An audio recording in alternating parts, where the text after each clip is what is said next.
You're watching WBRZ News 2 at 4. Inflation costs continue to skyrocket across the U.S., putting a huge dent in Americans' wallets. So is there any relief in sight? Joining us today from Gregory Ricks and Associates is Gregory Ricks with his thoughts on this. Thanks for joining us today, Gregory. So first of all, where are we seeing the biggest jump in prices?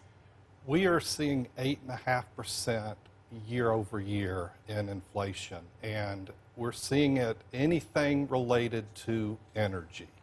That's where the biggest impact is. Everything has to get from A to B. Okay. And how much of an effect do you think this is having on the local economy here? It is impacting the local economy, but I think most people think about inflation the wrong way. They think it relative to their income. If their inflation's up 8.5% and they didn't get an 8.5% raise, they're losing purchasing power. And an example of if they make $100,000 net of taxes and they spend $50,000, they've only lost purchasing power on that $50,000, so they really only need a 5% raise to keep even, so they're not falling far behind.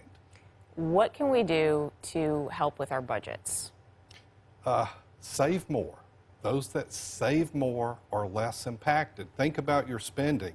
Your mortgage is not inflated, your car note, your revolving credit, and your savings is helping you by having margin. Some people have been talking a little bit about a recession. Do you think that we're headed there?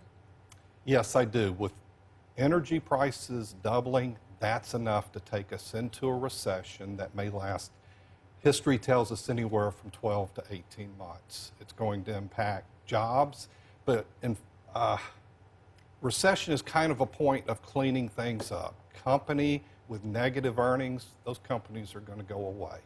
So you think it's gonna be a little bit before we see any relief here?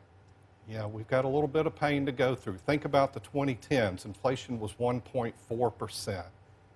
We're catching up. Definitely. Gregory, thank you so much for joining us today. We appreciate it. Thank you, Brittany.